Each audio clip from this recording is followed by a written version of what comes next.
कौन ब्रह्मा का पिता है, कौन विष्णु की मां, शंकर का दादा कौन है, हमको दे बता। ये जानने के लिए कृपया सुनिए। जगत गुरु तत्वदर्शी संत रामपाल जी महाराज के अमृत वचन सर्व पवित्र धर्मों के पवित्र शास्त्रों के आधार पर। नमस्कार दर्शकों, ये कहानी है उड़ीसा की संजुक्ता दासी जी की, जो उनके जीवन में आए बड़े बदलावों और चमत्कारों की गाथा है। संजुक्ता जी पहले भगवान कृष्ण, साईं बाबा और माता दुर्गा की भक्ति करती थी। वो सप्ताह में 6 दिन उपवास रखती थी, लेकिन फिर भी उन्हें कोई लाभ नहीं हुआ। उनके जीवन में समस्याएं बढ़ती चली गईं। इनकी बेटी गंभीर रूप से बीमार थी और साथ ही पति भी स्वास्थ्य समस्याओं से जूझ रहे थे और घर की आर्थिक स्थिति भी बेहद खराब थी। संजुक्ता जी और उनका परिवार कई तांत्रिक उपाय और धार्मिक कर्म कांडों में भी लगे रहे, लेकिन सब कुछ असफल रहा। एक दिन जब संजुक्ता जी टीवी चैनल बदल रही थी, तो इन्होंने संत रामपाल जी महाराज का सत्संग देखा। संत रामपाल जी के ज्ञान ने उन्हें बहुत प्रभावित किया और इन्होंने सतलोक आश्रम जाने का निर्णय लिया। संत रामपाल जी महाराज की शरण में आने के बाद संजुक्ता जी के जीवन में चमत्कार होने लगे। इनकी बेटी की वर्षों पुरानी बीमारियां ठीक हो गईं, लेकिन सबसे बड़ा चमत्कार तब हुआ जब संजुक्ता जी को 42 साल की उम्र में ब्रेन हैमरेज हुआ और डॉक्टरों ने उन्हें बचाने की उम्मीद छोड़ दी थी। लेकिन संत रामपाल जी महाराज की कृपा से संजुक्ता जी ने न केवल होश में आकर बात की, बल्कि ऑपरेशन के तुरंत बाद ही स्वस्थ हो गईं। डॉक्टर भी हैरान रह गए कि इतनी गंभीर स्थिति में भी ये इतनी जल्दी कैसे ठीक हो गईं। इस घटना ने संजुक्ता जी और उनके परिवार के जीवन को पूरी तरह बदल दिया। संत रामपाल जी महाराज की कृपा से संजुक्ता जी और उनका परिवार अब सुखी और समृद्ध जीवन जी रहे हैं। अब सुनिए संजुक्ता दासी जी की दुखमय से सुखमय भक्ति सफर की कहानी इन्हीं की जुबानी। नमस्कार जी। नमस्कार जी। क्या नाम है बहन जी आपका? मेरा नाम संजुक्ता दासी है। बहन जी कहाँ से आए हैं आप? मैं उड़ीसा की रहने वाली हूँ। संत रामपाल जी महाराज से नाम दीक्षा आपने कब ली? 2013 अप्रैल 7 तारीख को। संत रामपाल जी महाराज से नाम दीक्षा लेने से पहले क्या आप कोई भक्ति साधना करते थे? हाँ, मैं भगवान कृष्ण जी की भक्ति करती थी और साईं बाबा की भक्ति करती थी, माता दुर्गा की भक्ति करती थी और उपवास भी करती थी। बहन जी आप साईं बाबा की पूजा करते थे, व्रत करते थे, कृष्ण जी की पूजा करते थे, तो इन सब भक्ति साधनाओं से आपको क्या क्या लाभ हुए? मुझे कोई नहीं लाभ हुआ, बरंग मुझे हानि हुआ है। मैं उनकी इतना भक्ति करती थी, पूरी हफ्ता में मैं 1 बार खाना खाती थी। सोमवार, मंगलवार, बुधवार, वीरवार, शुक्रवार और रविवार। मैं हर हफ्ता में मैं 6 दिन व्रत रखती थी और शनिवार को खाना खाती थी। लेकिन मेरी और परेशानी और बढ़ती जा रही और लड़की मेरी इतनी बीमार हो गई, मैं दिल्ली के हर हॉस्पिटल में लेके गई, मेरी लड़की सही नहीं हुआ। मेरी लड़की की स्किन प्रॉब्लम हो गई और सांस की प्रॉब्लम हो गई। सारी डॉक्टर ने मना कर दिए, बोले ये ठीक नहीं होगा, जब तक ये दवाई लेते रहोगे वो ठीक रहेगा, दवाई छोड़ने के बाद फिर वही बीमारी हो जाता। स्कूल में लड़की जब मेरी जाती थी, स्कूल में मैडम उसको सबसे पीछे बिठाती थी। लड़की मेरी बहुत इंटेलिजेंट पढ़ाई में थी, उसको बच्चे के पास से बिठाने नहीं देते थे। लड़के आके मेरी से रो के बताती थी, मम्मी मैडम मुझे पीछे बिठाते। मैं कोई नहीं बेटा। फिर उसके बाद मैं हर किसी से पूछती थी मेरी लड़की कैसे सही होगी। कोई मुझे गुणी गारेडी सबके पास गई है, मंगला साहब गई है, वहाँ भी नीलाई कपड़ा वहाँ पर फेंक के आई हूँ, मेरी लड़की सही नहीं हुई। बहुत चिंता मन में, कम से कम 4-5 साल वो बीमारी रहा। फिर उसके बाद हमारी आर्थिक स्थिति भी बहुत खराब थी और भक्ति करते करते भी इतने हम परेशान थे। मेरी पति बहुत बीमार रहते थे, सीढ़ियाँ चढ़ नहीं पाते थे और घुटन में हमेशा दर्द है और सर्दी जुकाम खांसी, हमेशा बिस्तर में पड़ी रहते थे। बहन जी आपने बताया कि आप 6 दिन तक कुछ नहीं खाती थी, एक ही दिन खाना खाती थी। इतनी ज्यादा आप देवी देवताओं के व्रत करते थे, भक्ति करते थे, उसके बावजूद भी आपकी बेटी को एक बीमारी थी जिसके कारण आप बहुत ज्यादा परेशान थे। आपके पति भी बीमार थे, आपकी आर्थिक स्थिति भी खराब थी, तो फिर संत रामपाल जी महाराज की शरण में आप कैसे आए? हम टीवी के चैनल घुमाते घुमाते संत रामपाल जी की सत्संग आ रहा था, हमने ज्ञान समझ में आया, संत रामपाल जी महाराज की शरण में आए। बहन जी, संत रामपाल जी महाराज की शरण में आने के बाद क्या आपके दुखों का छुटकारा हुआ? संत रामपाल जी महाराज की शरण में आने से हमें तो बहुत कुछ लाभ हुआ है। सबसे पहले मेरी बेटी इतना बीमार रहती थी, दिल्ली के हर डॉक्टर ने मना कर दिए थे। संत रामपाल जी महाराज के शरण में आने से, उनके नाम जाप करने से और मेरी बेटी ठीक हो गई। मेरी बेटी इतना दुखी थी और मेरी बेटी के पीछे मैं भी बहुत दुखी रहती थी। स्कूल में उसको सबसे पीछे बिठाते थे, कोई उसके पास नहीं बैठते थे। इसकी इतना ही एलर्जी थी, सांस की प्रॉब्लम थी, वो ठीक हो गया। दूसरा, मेरे पति की घुटन की बीमार थी और सांस की बीमार थी और सर्दी जुकाम हमेशा लगी रहती थी। संत रामपाल जी महाराज की शरण पे आने से उनकी सारी बीमारी दूर हो गई और वो सीढ़ियाँ भी चढ़ पाते और सांस की प्रॉब्लम, घुटन की प्रॉब्लम सब दूर हो गई। मेरी बेटी की कुंडली बना हुआ था, उसमें लिखा हुआ था 42 उम्र में तुम्हारा माता की मृत्यु है। फिर हमने पंडित के पास गए, दिखाए, वो बोले नहीं जी तुम्हारा उम्र इतना है। फिर हमने 42 उम्र जैसे मेरी हुआ, 42 उम्र में मेरी अचानक मुझे स्ट्रोक हुआ। स्ट्रोक होने के कारण मेरी ब्रेन हैमरेज हो गई। फिर उसके बाद जैसे ब्रेन मेरे हैमरेज हो गई, घर में कोई नहीं थे, सिर्फ मेरी लड़की अकेली थी। मेरी लड़की को तो पहले ही पता है मम्मी की 42 उम्र में मृत्यु होगा। मेरी बेटी ने चिल्लाया, सारी गली वाला इकट्ठा हो गए, मुझे रिक्शा में डाल के हॉस्पिटल, प्राइवेट हॉस्पिटल में ले गए। जब हॉस्पिटल में मुझे 2 दिन रखे, 2 दिन रहने के बाद उन्होंने बोले कि नहीं ये ठीक नहीं होगा, इसकी ब्रेन बिल्कुल हैमरेज हो चुका है, इसकी तो मृत्यु निश्चिंत है, आप ले जाओ, घर ले जाओ। फिर मेरी पति और मेरी बेटी और हमारे साथ हमारी संत रामपाल जी महाराज की कुछ शिष्य थे, वो मुझे एम्स में लेके गए। एम्स लेके जाने के बाद एम्स में सारी रिपोर्ट दिखाए। रिपोर्ट दिखाने के बाद वो बोले क्यों इसको एडमिट करवाना है, आप घर ले जाओ। फिर उसके बाद वहाँ एडमिट नहीं हुआ। जब एडमिट ना होने के बाद मेरी बच्चे और मेरी पति बहुत परेशान हुए। फिर उसके बाद मुझे जेबी पंथ लेके गए।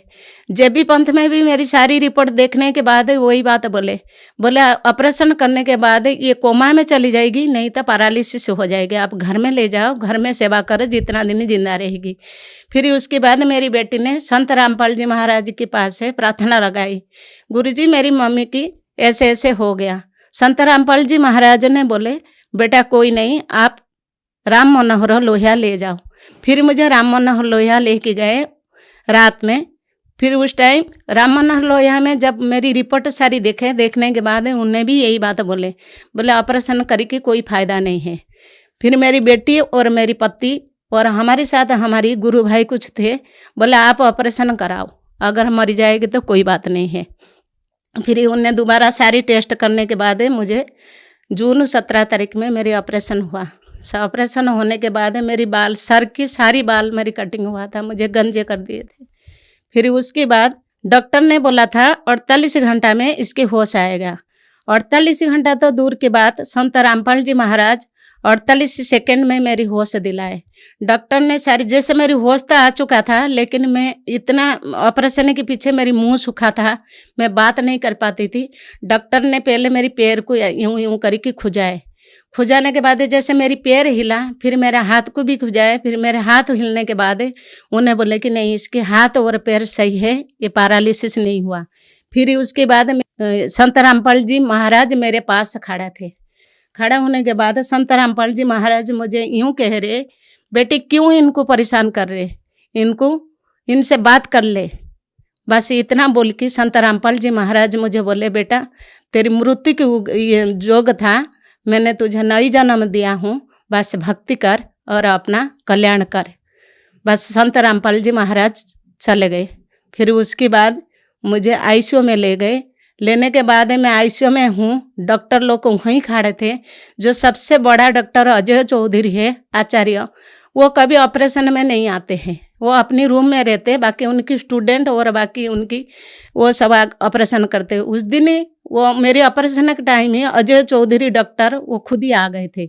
उनके जो जूनियर जो डॉक्टर हैं वो पूछ रहे, सर आप तो कमाल की बात है, आप तो कभी ऑपरेशन में आते नहीं, आज ऑपरेशन में क्यों आ गए?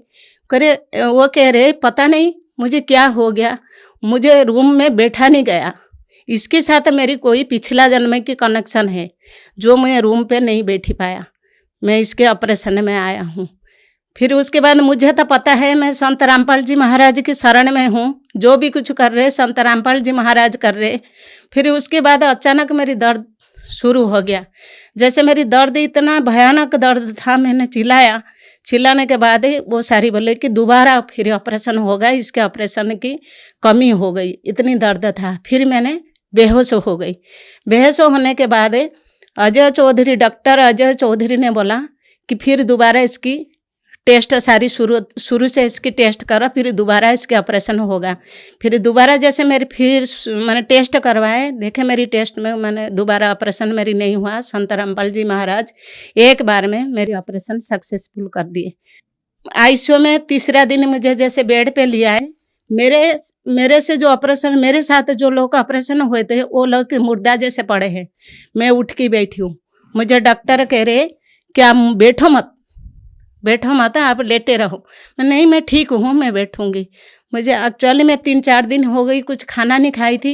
मुझे जैसे खाना थोड़ी खाया, मैंने बोली मुझे टॉयलेट में जाना है। बोले नहीं आप टॉयलेट नहीं जा सकते, आप यहीं बेड पे टॉयलेट करो और वो साफ कर देंगे, जो सिस्टर है वो साफ कर देंगे। मैं जाऊँगी, मुझे टॉयलेट में जाना है।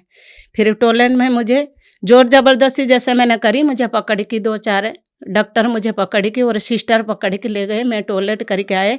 फिर वो डॉक्टर सब आपस में बात कर रहे। कमाल की बात है, इतनी बड़ा ऑपरेशन, मेरी 45 टाँका है, इतना बड़ा ऑपरेशन, और 48 घंटा में इसकी होश आना था, और इतनी जल्दी होश भी आ गया, और 2-3 दिन में और उठ के बैठ गया, और बिल्कुल लग भी नहीं रहा है कि इसके ऑपरेशन हो रखा है। अच्छे से बात कर रहे, सब कुछ कर रहा। फिर उसके बाद मुझे 9 दिन में डिस्चार्ज करवाए। डिस्चार्ज करने के बाद फिर मुझे दोबारा बोले कि आप आ जाना, 1 हफ्ता के बाद आ जाना, आपकी टाँका खुलेगी। फिर मेरी टाँका खुला, अभी मैं ठीक हूँ। मेरी राइट साइड बिल्कुल डैमेज हो चुका था, मेरी रोशनी चली गई थी, पलक गिर गया था। फिर जैसे हमने डॉक्टर को पूछा, मेरी पलक खुली नहीं रहा था। फिर डॉक्टर से जैसे हम पूछे ये आँख खुलेगा या नहीं खुलेगा, बोले ऑपरेशन सक्सेस हो गया, आप बात कर रहे हो, आँख नहीं खुला था, एक आँख तो आपकी सही है, दूसरा आँख अगर नहीं है तो कोई बात नहीं है। फिर उसके बाद मैं टीवी में 7:30 बजे साधना चैनल में संत रामपाल जी की सत्संग आता है, मेरी परिवार सारी बैठ के देखते थे। मुझे लेके ज़बरदस्ती वहाँ बिठाते थे, लेकिन मैं देख ही नहीं पाती थी, क्यों ना मुझे हर चीज़ 4-4 दिखता था, 4-4 दिखता था मुझे। मैं कांस्टेंट मेरी आँख नहीं रहता था। फिर मैं कहती थी कि मैं सत्संग नहीं देखूंगी, क्यों ना मुझे तो गुरुजी एक नहीं दिखते, मुझे 4-4 दिखते हैं, मैं सत्संग नहीं देखूंगी। मैं सत्संग हो रही थी, जैसे मेरी पति मुझे ज़बरदस्ती लेके बिठाए, मैं बहुत रोई हूँ। मैंने मुझे क्यों बिठा रहे, मुझे तो हर चीज़, आप भी 4 देख रहे हो, बच्चे भी 4 देख रहे हैं, मुझे सारी चीज़ 4-4 देख रहे हैं।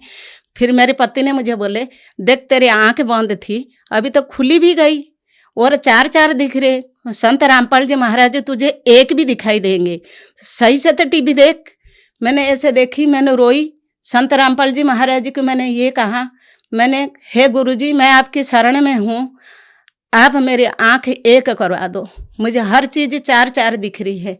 मैं टीवी देखते देखते, सत्संग देखते देखते मुझे एक दिखाई दिया। मैंने बहुत तेज से चिल्लाई, मुझे एक दिख रही, मुझे एक दिख रही। मेरी बच्चे से वो दोनों लड़की मेरी है, मेरी लड़का नहीं, 2 लड़की हैं। और लड़की मेरी आ गई भाग की, बोला मम्मी आपको एक दिख रही? मैंने हाँ बेटा मुझे एक दिख रही। फिर उसके बाद धीरे धीरे मेरी आँख खुली हो गई। ये मेरी राइट साइड है, ये आँख थोड़ी सी प्रॉब्लम है, लेकिन मुझे हर चीज़ दिखता है। फिर मैंने जब गई राम मनोहर लोहिया, जब गई डॉक्टर के पास, अजय चौधरी ने मुझे बिठाया, मेरी फ़ोटो खिंचाए, फ़ोटो खींची कि उनके राम मनोहर लोहिया हॉस्पिटल में मेरी फ़ोटो भी लगी हुई कि इतना बड़ा बीमारी है और इसके आँख डैमेज हो गई थी, इसके आँख भी सही हो गई। वो सोचते कि हमारी पीछे हमने ट्रीटमेंट करे, जो ये इतना बड़ा पेशेंट है ये सही हो गई। लेकिन मुझे तो पता है मैं संत रामपाल जी महाराज की शरण में, जो भी कृपा हो रही संत रामपाल जी महाराज कर रहे। फिर मैं अभी बिल्कुल सही हूँ। और दूसरा भी लाभ, मुझे इतना बड़ा लाभ संत रामपाल जी दे रखे हैं। मेरी बेटी एम्स में डॉक्टरी की पढ़ाई कर रही, 1 साल में 12 कंप्लीट करा और 1 साल में एमसी और नीटी और जीपी मार तीनों पेपर दिया था। तीनों पेपर में मेरी बेटी का नंबर आया था, इतना अच्छा नंबर। और एम्स में 99.8 आया है। सब संत रामपाल जी की कृपा से है, दया से है। संत जो भी कुछ आज मेरे घर में है संत रामपाल जी की दया से है। हम 2 बेटी, हम पति पत्नी, हम चारों संत रामपाल जी की शरण में है। उन्हीं के नाम जाप करते, उन्हीं की कथनी के ऊपर हम चलते हैं। बहन जी, आपने बताया कि आपको संत रामपाल जी महाराज की दया से जीवन दान मिला। आपकी बेटी को जो भयंकर एलर्जी की बीमारी थी उससे छुटकारा मिला। आपकी बेटी 1 ही साल में एम्स और जो बड़े बड़े मेडिकल टेस्ट थे उनको क्लियर कर पाई। संत रामपाल जी महाराज ने आपको एक सुखों का भंडार दिया। तो जो श्रद्धालु आज आपको सुन रहे हैं, आप उन्हें क्या संदेश देना चाहेंगी? मैं तो संदेश नहीं दे सकती हूँ। मैं ये श्रद्धालुओं से इतना प्रार्थना कर सकती हूँ, संत रामपाल जी महाराज की शरण में आप आइए और नाम दान लीजिए, अपने कल्याण करिए। और ये जो भक्ति आप कर रहे हो, ब्रह्मा विष्णु महेश्वर दुर्गा, ये जो भक्ति कर रहे हो, वो भक्ति में आपको कुछ भी लाभ नहीं मिलेगा, वरं आप और परेशान होते रहोगे। संत रामपाल जी महाराज शास्त्र अनुकूल भक्ति देते और भक्ति करिए और उनके नाम जाप करिए और आपको सुख ही सुख मिलेगा, हर सुख। ये 100% मेरी तरफ से है। मैं बोल रही हूँ, आप 4-5 महीना तक भक्ति करके दीजिए, देखिए, फिर उसके बाद अगर आपको कोई लाभ नहीं हुआ तो फिर आप छोड़ दीजिए। मेरी इतना प्रार्थना है आप। बहन जी, आपने बताया कि राम मनोहर लोहिया हॉस्पिटल के जो डॉक्टर हैं उन्होंने आपका फोटो खींचा कि आपको जो इतना बड़ा ऑपरेशन ब्रेन हेमरेज का था वो ठीक हो गया, और आज भी आपकी फोटो उनके ऑफिस में लगी है। तो कहीं ऐसा तो नहीं कि आप एक अंधविश्वास के तहत संत रामपाल जी महाराज से अपनी बीमारी का ठीक होना मान रहे हो, जबकि डॉक्टर के द्वारा वो चीज ठीक हुई हो? जब मुझे ब्रेन हेमरेज हुआ था और एम्स के डॉक्टर, जेबी पंत डॉक्टर, राम मनोहर, ये प्राइवेट डॉक्टर सारी मना कर दिए थे कि इसको घर ले जाओ, इसको ऑपरेशन मत कराओ। अगर ऑपरेशन कराओ तो ये कोमा में चली जाएगी या पैरालिसिस हो जाएगी, इसकी तो मृत्यु निश्चिंत है। घर पे लेके इसकी सेवा करिए। मेरी बेटी जब संत रामपाल जी महाराज से प्रार्थना लगाया, संत रामपाल जी महाराज ने बोले कि आप राम मनोहर लोहिया ले जाओ, वहाँ ऑपरेशन कराओ, परमात्मा दया करेंगे। तब डॉक्टर ने ऑपरेशन, बहुत जिद्दी से डॉक्टर ऑपरेशन कराए। संत रामपाल जी महाराज तो मुझे जिंदा करे, डॉक्टरी की कोई हाथ नहीं। अगर डॉक्टर ने करा होगा फिर पहले क्यों मना कर दिया? उनको तो मना करना नहीं था ना। संत रामपाल जी, जो भी आज मैं जिंदा हूँ संत रामपाल जी के है, ये कोई अंधविश्वास नहीं है, ये सच्चे है। बहन जी, संत रामपाल जी महाराज की शरण में कोई आना चाहे तो कैसे आ सकता है? टीवी पर कई चैनल में संत रामपाल जी महाराज की सत्संग आता है, नीचे एक पट्टी आता है, वहां पर मोबाइल के नंबर है। उसी मोबाइल नंबर से आप पता करोगे और आसपास के नामदान केंद्र से आप नाम ले सकते हैं। धन्यवाद बहन जी। नमस्कार। अब जगत गुरु तत्वदर्शी संत रामपाल जी महाराज जी के सत्संग के माध्यम से उस अद्वितीय आध्यात्मिक ज्ञान के बारे में जानते हैं जिसके माध्यम से आप भी प्राप्त कर सकते हैं ऐसे आध्यात्मिक, मानसिक और भौतिक सुख जो अभी तक आपने सिर्फ मीराबाई, ध्रुव, प्रहलाद जैसे कुछ ही भक्तों की जीवन कथा में सुने होंगे। अब सुनिए तत्वदर्शी संत के संग शास्त्र अनुकूल भक्ति सत्संग, ऐसा अद्वितीय आध्यात्मिक ज्ञान जिसका है सर्वधर्मों के पवित्र शास्त्रों में प्रमाण। वो कुछ देर तक बोला नहीं, गाता रहा। फिर बोला, रे भले आदमी, तने मैं पाया रास्ता बताने, ये कितने बैठे इनसे पूछ ले। ने बोला, तेरा फूफा बैठा है, एकला बंडा खड़ा खड़ा। तो इन गेला वाह बनेगी एक दिन इन सारे संतां के लिए, सारे बाज जाओगे यहाँ पर। अपना आत्माओं, परमात्मा ने आपके ऊपर रहम किया है। ये अब ये कंसेप्ट क्लियर हो गया कि पूर्ण परमात्मा कबीर परमेश्वर है जो सारी सृष्टि के रचना को स्वयं ही ठीक ठीक बताता है। और जिस परमेश्वर ने 600 वर्ष पहले जो अपनी अमृतवाणी में ज्ञान लिखा था, आज हमारे पवित्र सदग्रंथों ने उसको सेकंड कर दिया, समर्थन दिया कि सचमुच ऐसा ही है। तो भाई कौन है भगवान? अब ये आपकी आत्मा मान जाएगी इस बात ने, क्योंकि दास ये चाहता है कि हम अपने भगवान ने पहचान लें, और उसको पहचानने के बाद फिर हम आप पर चिपक जाएंगे, इस तरह की तो दिखाई नहीं देगा, इसके अतिरिक्त हमें कोई। परमेश्वर ने स्वयं आकर कहा है, बंदी छोड़ दयाल जी, तुम तक हमारी दौड़े, जैसे काग जहाज का अब सूझत और न ठोरे। जब आपको तत्व ज्ञान हो जाएगा, परमात्मा की पहचान हो जाएगी, उस समय जैसे ऐसी स्थिति आप जी की हो जाएगी जैसे पहले पुराने समय में समुद्री जहाज के अंदर कौवे बैठ के चले जाते थे रोटी खाने के लिए, कि टुकड़ा ये कहीं खाना खाएंगे, टुकड़ा डालेंगे, और रात के शाम के समय या दिन के समय जहाज प्रस्थान कर जाता था। जब रात्रि हो जाती थी, सुबह सूर्य उदय होता था, तब तक 200-300 किलोमीटर जहाज चला जाता था। तो उस समय ऐसे इंस्ट्रूमेंट हुआ करते, दिशा सूचक यंत्र रखा करते थे, और कई बार दिशा सूचक यंत्र चुंबकीय चट्टानों से डिस्टर्ब हो जाते थे, और वो जहाज के चालक अपने इंस्ट्रूमेंट को चेक करने के लिए, अपनी दिशा को चेक करने के लिए कौवे का सहारा लेते थे। कौवे में एक विशेष गुण दिया है परमात्मा ने, कि वो जिस दिशा से चलता है उस दिशा को भूलता नहीं। तो क्या करते थे वो चालक, सुबह कौवे के डले मार दिया करते, उसने विवश कर देते जहाज से उड़ने के लिए। तो कौवा अपनी उसी दिशा को उड़ता है कि मैं अपने घर को लौटूं, तो उसी दिशा को उड़कर चल पड़ता है। वो कुछ देर तो उड़ता जाता है, लेकिन उसको कहीं भी बैठने का स्थान आसपास नजर नहीं आता है। अंत में वो सब जगह देखता है कि जहां भी बैठूंगा वहीं डूब मरूंगा। तो वापस आकर के उसने उस जहाज पर ही शरण लेनी पड़ती है, वहीं वो एक बचाव का एकमात्र स्थान उसके लिए है, वो वहीं आकर बैठता है। उधर से जहाज वाले अपना दिशा सूचक अपनी दिशा को चेक कर लेते हैं, कौवा इस दिशा में गया है, हम इस दिशा से आए थे, तो अब हम ठीक चल रहे हैं या नहीं। तो कहने का भाव ये है पुण्यात्माओं, आप जी को परमात्मा के सामर्थ्य का जो पता चलेगा, कबीर इज गॉड, आपकी स्थिति ऐसी हो जाएगी जैसे काग जहाज का अब सूझे और नठोर।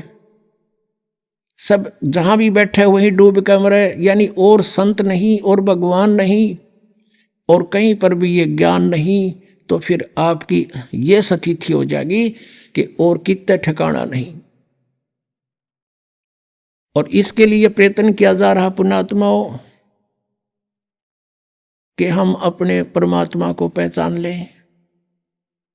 परमेश्वर कहते हैं, मैं रोवत हूँ सृष्टि को, ये सृष्टि रोवे मोहे, और कह कबीर हमारे वियोग को, और समझ नहीं सकता कोई, ये तो मुझे खोज रहे हैं भगवान सर्वशक्तिमान सुखदायक सब दुखों का दूर करने वाला। और मैं कहता हूँ मैं भगवान हूँ, लेकिन ये मुझे पहचानते नहीं, नो के नहीं, कबीर किसने भगवान बना दिया। और जिन तुम भगवान मानो थे वो कहाँ से प्रमाणित थे? हम कहते थे पुराणों में ऐसा लिखा है, आप पुराणों ने बता दिया इनकी स्थिति के व्यों थे इन भगवानों का, तो अब आपके परमात्मा पहचान आओगा। पुण्यात्माओं, अब ये जो समय आपको मिला है भगवान की भक्ति और ये ज्ञान सुनने का, अब देखो परमात्मा ने आपके लिए कितनी सुविधा प्राप्त करवाई है हम दासों से। तुम कितने कृपा पात्र हो उस परम पिता कबीर भगवान की, कितनी प्यारी आत्मा हो, तुम उन श्रेष्ठ आत्माओं में से हो जिनको वो खोजता फिर रहा है। सर्दी का मौसम है, रजाई आपके पास है, और ये दास परमात्मा की महिमा की बौछार आप पर कर रहा है। अब इसमें लटके ना लियो या ख्यास राखियो, नहीं तो भगवान रुष्ट गणा हो जाएगा। देख इतनी दूर आए और ये अमृत ज्ञान की तो खोजे तो नहीं पावे, और तुम लटके ले जाओ, तो वो तो फिर एपिसोड गया ना, जितना आप झटके ले गए उसमें तो खो दिया सारा काम। तो परमात्मा पाने के लिए तो महापुरुषों ने महापुरुषों ने अपने शरीर को सुखा दिया तपस्या कर करके, और हृदय में जिनका चोट लगी तो कैसे लगी? लागी का मार्ग और है लगे चोट काल जा करके, लागी का मार्ग और है लगे चोट काल जा करके, लगे चोट काल जा करके, लगे चोट काल जा करके, लागी का मार्ग और है लगे चोट कलेजा करके, लगे चोट काल जा करके, लागी का मार्ग।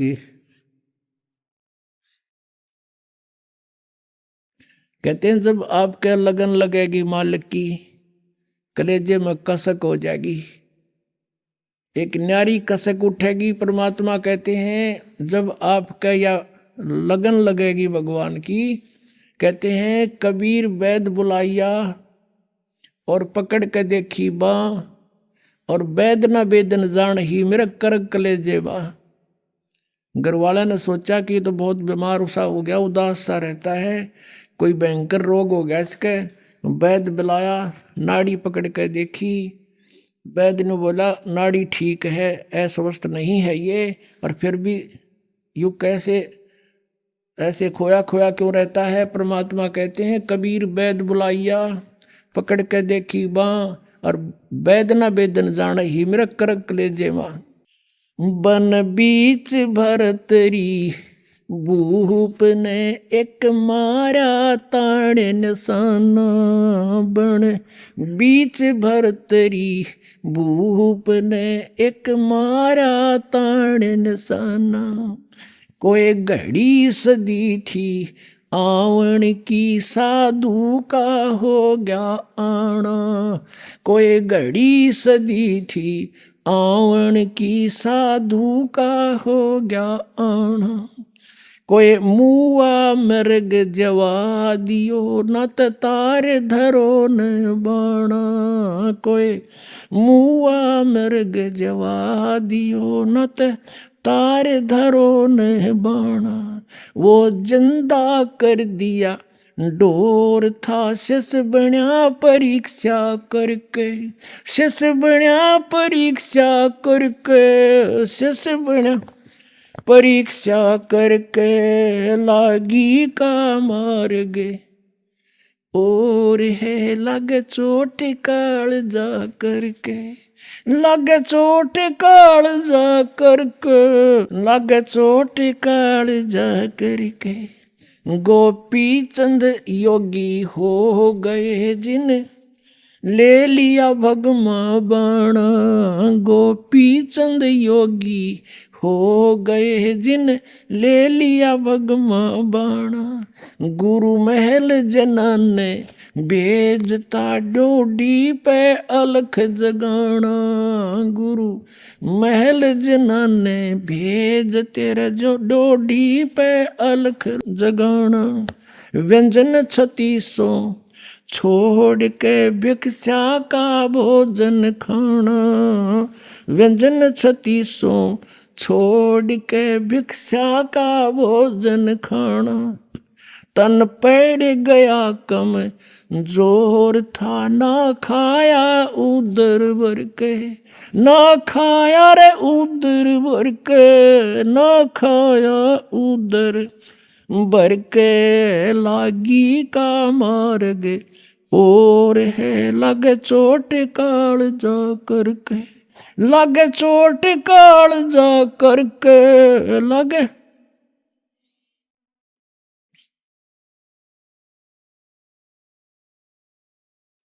लगे चोट काल जा करके। बाजीद कहे उठाओ ऊंट को, लोग कहें ये मुआ। बाजीद कहे उठाओ ऊंट को, लोग कहें ये मुआ। रही उठन आड़ी चीज नहीं, गया ओढ़े सलानी सुआ रही, उठन वाली चीज नहीं गया, ओढ़े सलानी सुआ। कुछ नक्सक बिगड़या है नहीं, बाजीदा अचरज हुआ। कुछ नक्सक बिगड़या है नहीं, बाजीदा अचरज हुआ।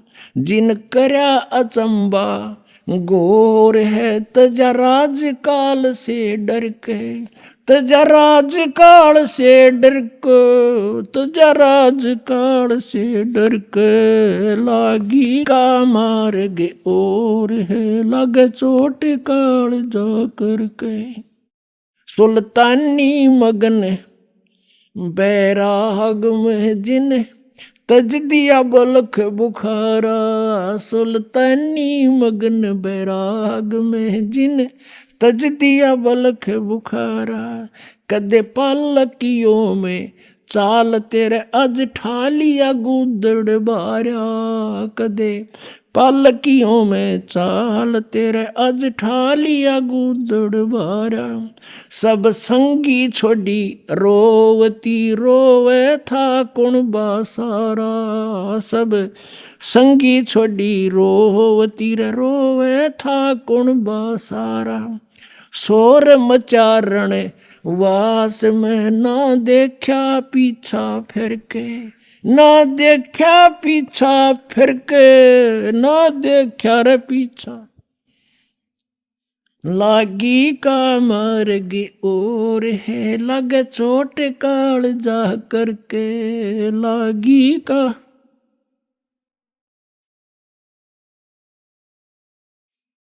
कुएं में शेख फरीद ने किसी मीठी बोली बासा, कुएं में शेख फरीद ने किसी मीठी बोली बासा। तुम चुन चुन कागा खाली और मेरे हाडों पर का मासा, तुम चुन चुन कागा खाली और मेरे हाडों पर का मासा। मेरे दो नैना मत छेड़ नर मोहे राम मिलन की आशा, मेरे दो नैना मत छेड़ियो मोहे राम मिलन की आशा। जिन करी तपस्या गोर थी वो हुए आसरे हर के, वो हुए आसरे हर के, वो हर के। लागी का मार्ग और है, लग चोट काल जा करके, लग चोट काल जा करके, लग चोट काल जा करके। लागी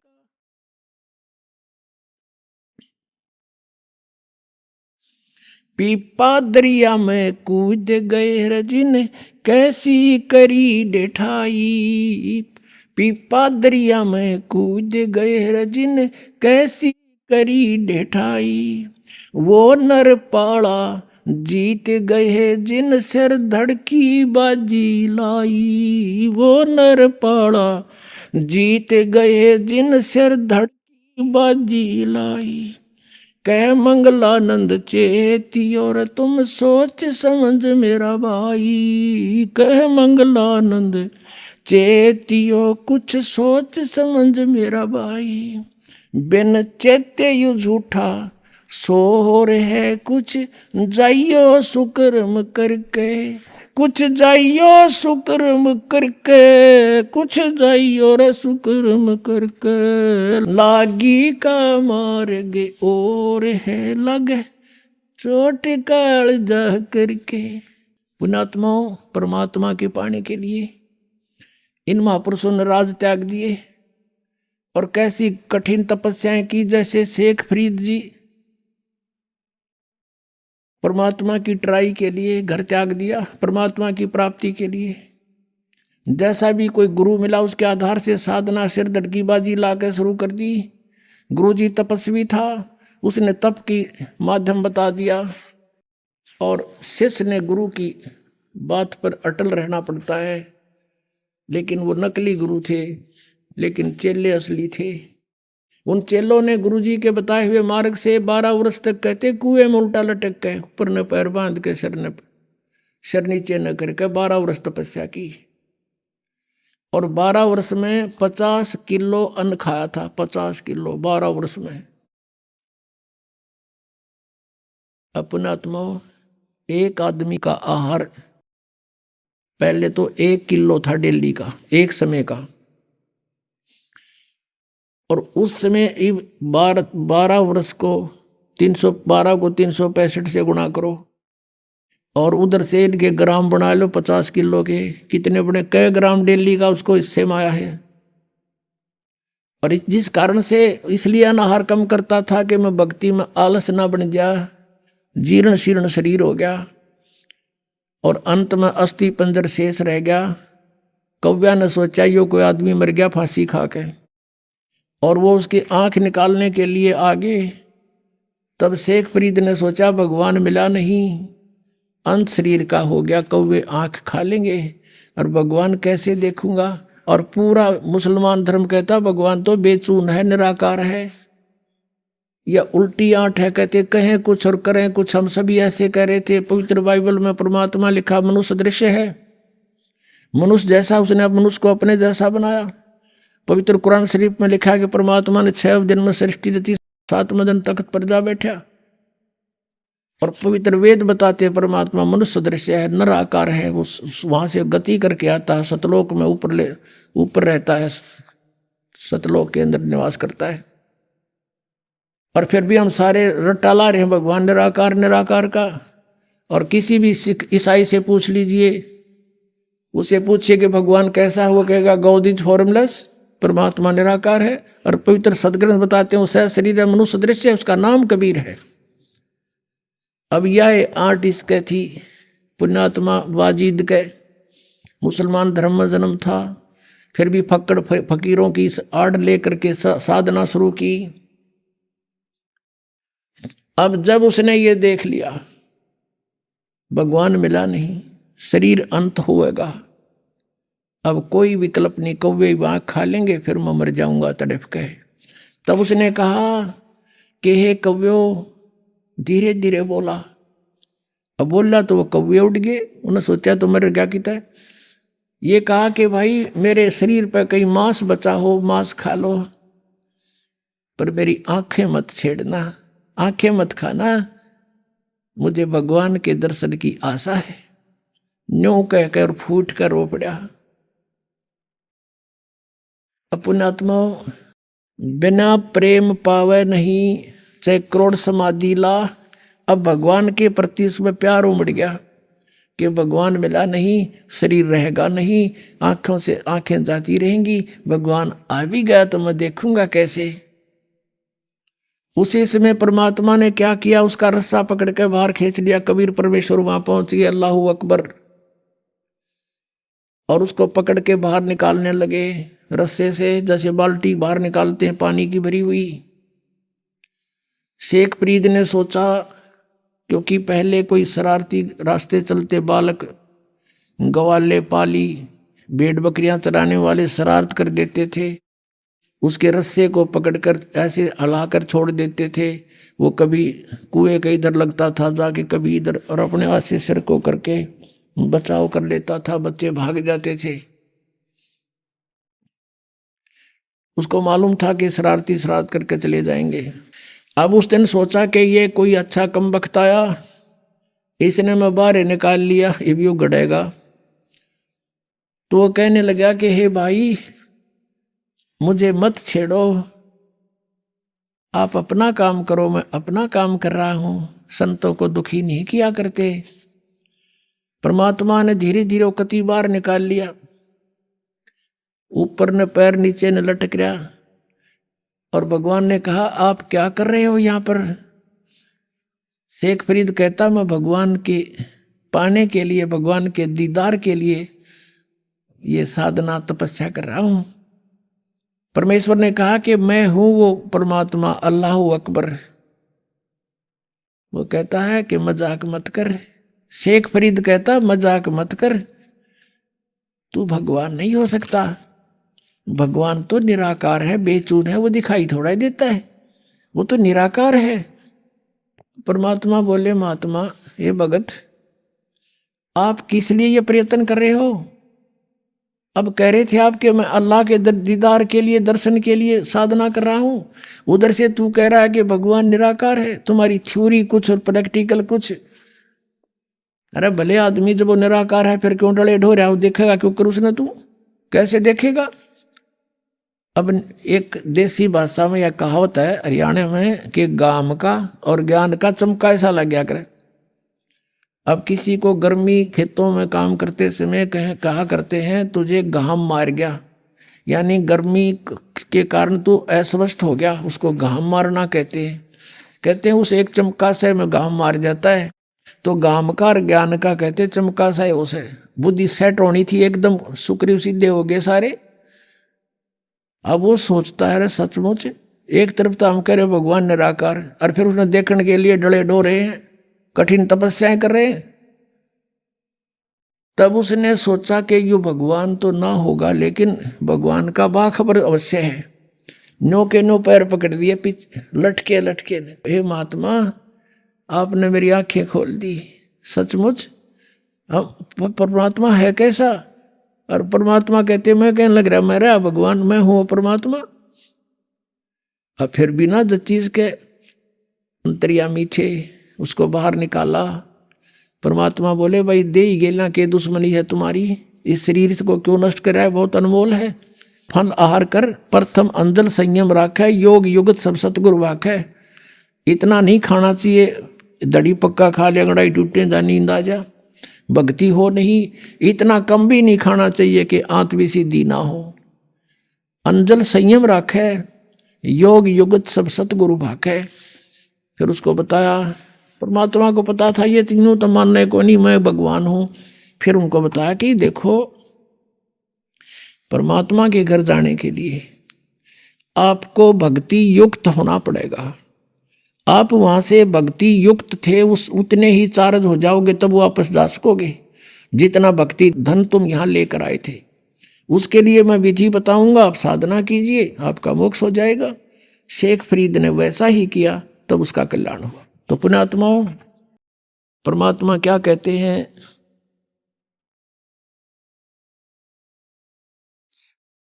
अब दास ये बताना चाहता था आपको कि परमात्मा के पाने के लिए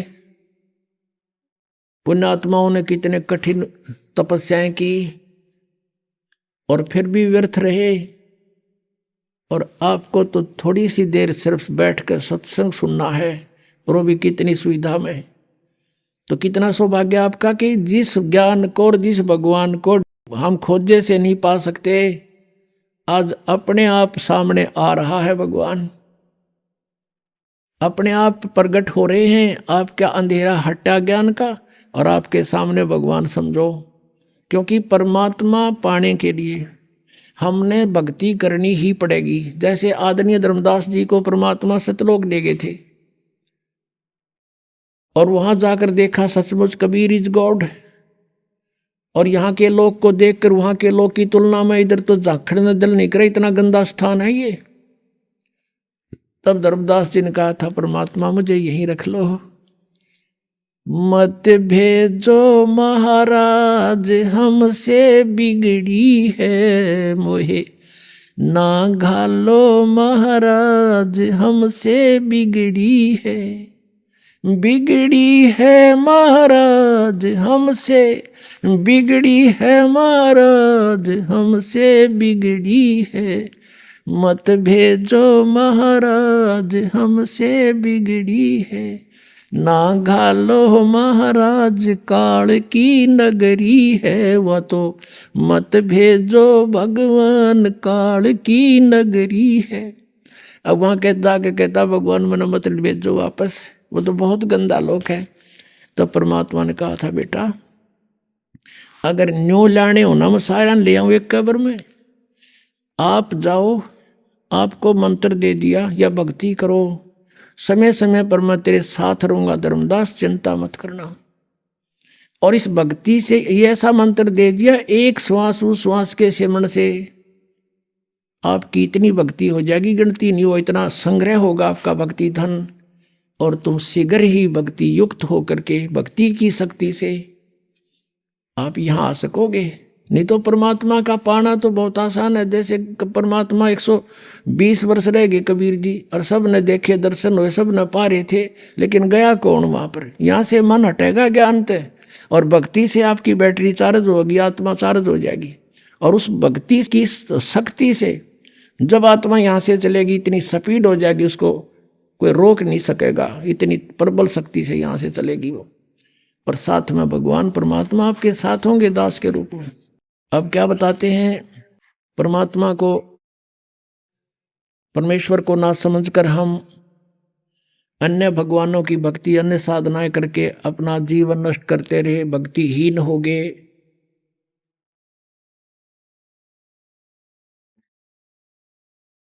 अब क्या बताते हैं, जिनको भगवान मिले, आदरणीय गरीबदास साहिब जी उनमें से एक वो पुण्य आत्मा है, महान आत्मा है, जिनको भगवान मिलते हैं, जिनको भगवान मिले थे, उन्होंने क्या बताया है परमात्मा से प्राप्त ज्ञान को।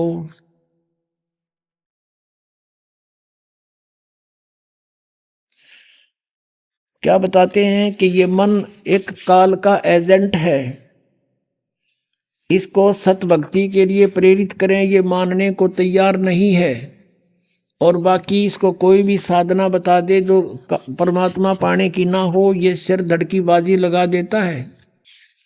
जैसे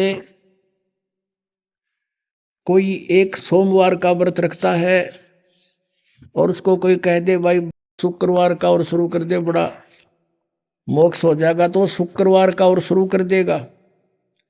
फिर उसको कोई कहे कि जैसे वैष्णो देवी जाने से कल्याण हो जाता है, तो साला सर जाता था तो वैष्णो देवी पक्का जाओगा। फिर उसको कोई बता दे कि वहाँ एक जाटी है, उसका धागा बांध दे तो उसका कल्याण हो जाए, तो वहाँ भी पहुँच जाएगा।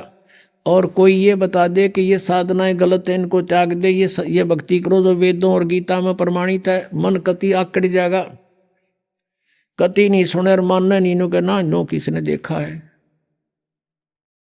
तो परमात्मा क्या बताते हैं, ये मन, इस मन के साथ आत्मा को जोड़ दिया, हम काल के अधीन हो गए, और इस काल ने हमारे ऊपर एक एजेंट छोड़ दिया, आत्मा के ऊपर मन, और ये सारे उल्टे काम करावे, सबकी यहाँ इच्छाएं रखता है ताकि ये आत्मा यहाँ फंसी रहे, इसने कोई और दिखाई ना दे।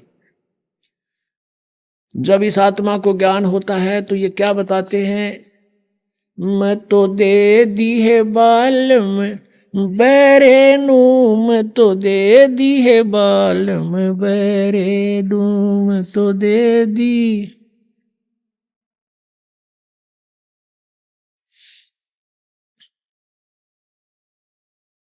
मैं तो दे दी है बालम बैरे नू, मैं तो दे दी है बालम बैरे नू, मैं तो दे दी।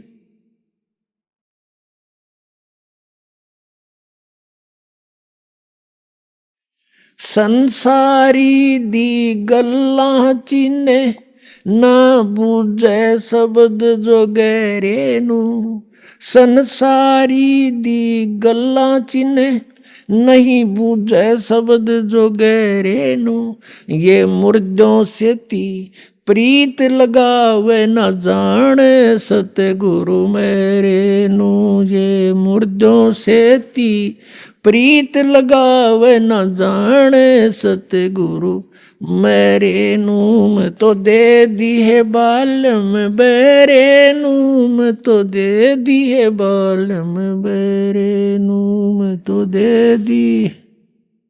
अभी आपने सुने संत रामपाल जी महाराज के मंगल प्रवचन। आइए अब सुनते हैं संत रामपाल जी महाराज से नाम दीक्षा लेकर सतभक्ति करके अद्भुत लाभ प्राप्त करने वाले अनुयायी के विचार। दर्शकों, प्रत्येक श्रद्धालु अपने गुरु को सच्चा गुरु मानता है, उनके द्वारा बताई गई सभी भक्ति साधना करता है। आज हम आपको एक ऐसे ही श्रद्धालु का अनुभव सुनाने जा रहे हैं। ये हैं मधुकर जी, जो पहले हंसा देश पंथ में सतपाल जी महाराज से जो साधना प्राप्त हुई उसकी दृढ़ता से 10 साल तक करते रहे, जिसके दौरान उन्हें कोई खास लाभ प्राप्त नहीं हुआ।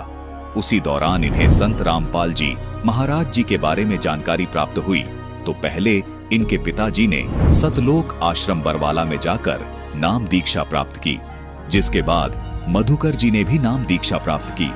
उसके बाद तो इनके जीवन में खुशहाली ही खुशहाली छा गई। इन्हें नशे की बुरी लत से भी निजात मिली और इनके जीवन में आने वाली आपत्ति में परमात्मा से जीवन दान मिला।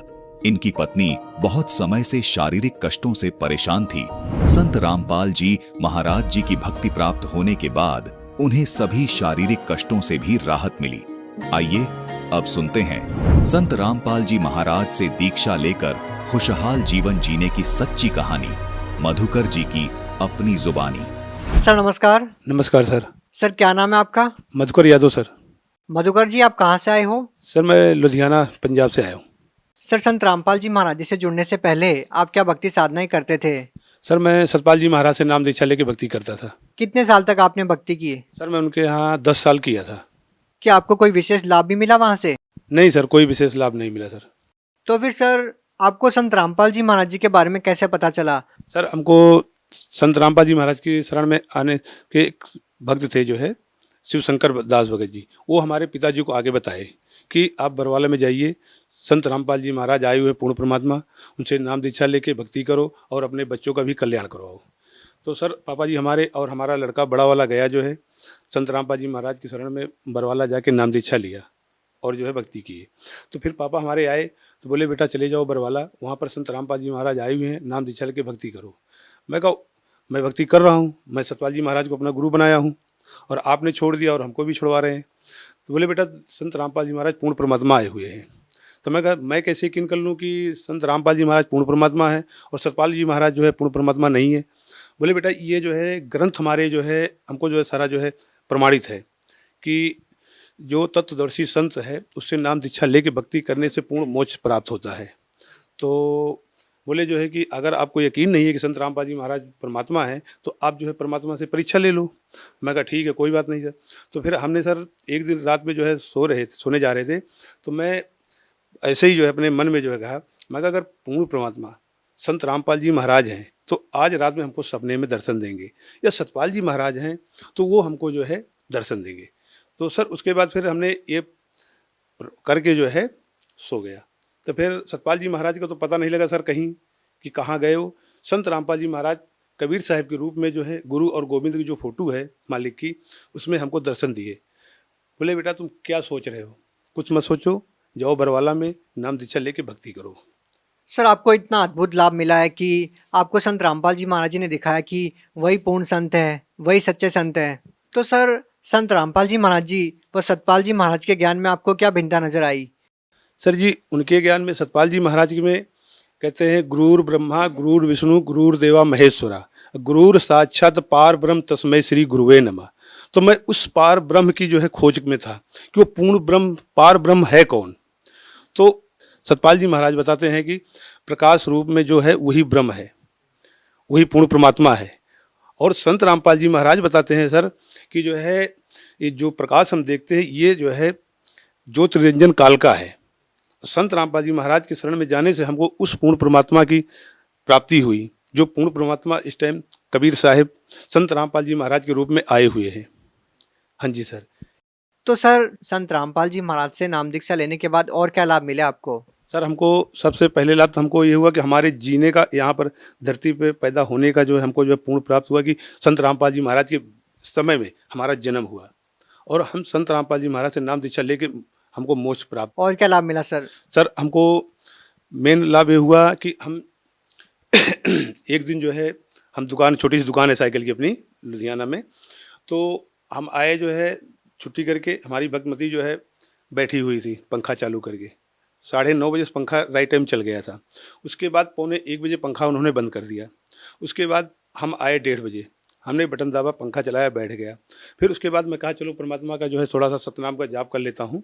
तो हमने बैठ के जो है संत रामपाल जी महाराज की फ़ोटो लगाई हुई है, वहाँ पर उनके ध्यान दे के जो है हम संत रामपाल जी महाराज की तरफ से सतनाम का सुमरण करने लगे और हम थोड़ा सा हट के बाहर चले गए, 4 पहिए पे ही हट गए। वहाँ पर देख रहा हूँ कि हमारा पंखा जो है नीचे टूट के जो है तार सहित लेके गिर गया। तो परमात्मा जो है हमको हमारी ऐसे रक्षा किए। नहीं, रोज़ हम उसी के नीचे सोते थे, वहीं बैठते थे, बच्चे भी आते थे, भंडारा साथ में करते थे। मालिक ने एक तो लाभ वहाँ पर दिया कि हमको जो है बचा दिया, बच्चों को बचा दिया। एक दिन रात में जो है ऐसे ही पंखा गिरा, भक्तपति और हम दोनों आदमी सो रहे थे, बीच में पंखा गिरा, किसी को कोई चोट नहीं लगी। और इसके बाद जो है हमको लाभ हुआ कि संत रामपाल जी महाराज की दया से जो है हमारी पत्नी को कमर में दर्द था, तो वो जो है हम उनको लुधियाना में कई जगह डॉक्टरों को दिखाया, गाँव में दिखाया। तो उसके बाद जो है दवा कराते कराते मैं थक गया। तो फिर एक दिन मैं गया, जो है दवा लेके आया 12 बजे के लमसम, और नीचे जाके बैठ गया। तो भक्तमती हमारी पत्नी आई, बोली जो है भगत जी हमारे कमर में दर्द बहुत हो रहा है। मैं कहा देखो भाई, मैं दवा करा करा के शकल से हार गया हूँ। फिर बोले मैं क्या करूँ? मैं कहा ऐसा करो आप, हम संत रामपाल जी महाराज के शरण में जाओ, आप जो है उनसे नाम दीक्षा लो, भक्ति करो, उसके बाद परमात्मा जो है ठीक करेंगे। वो परमात्मा संत रामपाल जी महाराज से नाम दीक्षा लेके भक्ति किया। उसके बाद जो है जो हम दवा लेके आए थे 500 रुपये की दवा, उसके बाद उसने जो है फेंक दिया जो है कबाड़ में। गई जहाँ हम दंडवत प्रणाम करते हैं मालिक को, संत रामपाल जी महाराज को, वहाँ पर जो है वो दंडवत प्रणाम किया। उसके बाद संत रामपाल जी महाराज को याद किया, रोई मालिक से, संत रामपाल जी महाराज से कि परमात्मा हमारा कोई नहीं है इस दुनिया में, आपके अलावा कोई नहीं है। एक पति है, वो भी जो है जवाब दे दिया। अब हमारी कमर नहीं दर्द हो ठीक होगा तो हम क्या संत रामपाल जी महाराज परमात्मा हम ऐसे ही जो है रहेंगे, जो है बहुत बड़ी ज़िंदगी है, कैसे हमें व्यतीत करेंगे। तो इतना कहते कहते रोते रोते वहीं पर सो गई। फिर उसके बाद आधा पौना घंटा के बाद उसको होश आया। तो रात में, उसी रात में परमात्मा संत रामपाल जी महाराज बोलते हैं, बेटा चिंता ना करो। उसको प्रसाद दिए, बोले बेटा ये लो प्रसाद, खाओ और परमात्मा की भक्ति करो, मालिक दया करेंगे। तो उस दिन से लेकर आज तक लगभग 5 साल हो गए, कमर में दर्द नहीं हुआ। ऐसे पेट में जो उसको जो दर्द था, जिसको धरन कहते हैं यहाँ पंजाब में, हमारे यहाँ पुतनाड़ कहते हैं, जो वो जो है लगभग 1.5-2 साल से वो जो है परेशान थी। गले में उसके पानी तक नहीं जाता था, खाना तो खाने की बात छोड़ दीजिए। फिर उसके बाद सर परमात्मा संत रामपाल जी महाराज से हम जो है अरदास लगाए कि परमात्मा ऐसी ऐसी दिक्कत है। तो संत रामपाल जी महाराज बोले बेटा भक्ति करो, मर्यादा में रहो, मालिक दया करेंगे। तो सर ये फ़ायदा हुआ, तब से पुतनाड़ भी इसको ठीक हो गई। सर जैसा कि संत रामपाल जी महाराज जी के अनुयायी बताते हैं कि पहले वो काफ़ी नशा करते थे और संत रामपाल जी महाराज जी से नाम दीक्षा लेने के बाद उनका नशा छूट गया। क्या सर आपके साथ भी कोई ऐसा अनुभव है? हाँ जी सर मैं बीड़ी पान जर्दा बहुत खाता पीता था। हमारी साइकिल की दुकान है, आपसे पहले भी बता चुका हूँ सर। वहाँ पर मैं बीड़ी और सिगरेट जो है, पान जो है हमेशा रखे रहते थे। हम भी खाते थे, जो हमारे साथ में आते थे उनको भी खिलाते थे। तो उसके बाद जो है हम आपसे पहले बता दिया हूँ सर जो है कि मैं सतपाल जी महाराज से नाम लिया था, 10 साल हो गए थे, हमारी एक बीड़ी नहीं छूटी, बहुत कोशिश किया। तो फिर उसके बाद जो है पापा बोले हमारे जो है बेटा जाओ वहाँ पर तुम्हारा नशा भी छूट जाएगा। मैं कहा चलो ठीक है कोई बात नहीं, चलते देख लेते। वहाँ पर गए सर, तो बरवाला जो है आश्रम, जब हम स्टेशन पहुँचे तो वहाँ पर सर पहले मैं सिगरेट खरीदा, वहाँ मैं सिगरेट खरीद के पिया बस पे चढ़ते हुए। तो वहाँ पर जो भगत, जो नाम दीक्षा लिए थे पहले भगत, वो बोले भाई सिगरेट कौन पी रहा है? मैं कहा जी मैं पी रहा हूँ। बोले यहाँ सिगरेट नहीं पीना। मैं कहा क्यों? बोले यहाँ पर सिगरेट नहीं पीना जो है ये संत रामपाल जी महाराज का जो है बस है जो है। मैं कहा जी ठीक है, अगर संत रामपाल जी महाराज के अंदर शक्ति है तो फिर हमको जो हमारा सिगरेट छुड़वा देंगे, हम नहीं पियेंगे। बोले ये बात है? मैं कहा हाँ जी। बोले ठीक है कोई बात नहीं, चलो जो है। मैं गए आश्रम में, वहाँ पर गए जो है, तो के बाद फिर देखा जो है, वहाँ का देखा जो है क्या है जो है, फिर वहाँ पर नाम दीक्षा लिया। तब से लेकर आज तक नाम लेके 2013 में नाम लिया सर, तब से आज तक हमने जो है बीड़ी सिगरेट पान की तो बात छोड़ो सर, मैं किसी को दुकान पर अपने बैठने तक नहीं देता हूँ, ना उसका मैं साइकिल रिपेयर करता हूँ। सर आप भगत समाज को क्या संदेश देना चाहते हैं? भगत समाज को यही संदेश देना चाहता हूँ, जितने भी संस्था से सारे जुड़े हुए हैं, कि आप अपना मान अभिमान छोड़कर संत रामपाल जी महाराज से नाम दीक्षा लेके अपना भक्ति करो, अपने बच्चों का, अपने परिवार का कल्याण करवाओ जो है। जी धन्यवाद। नमस्कार सर।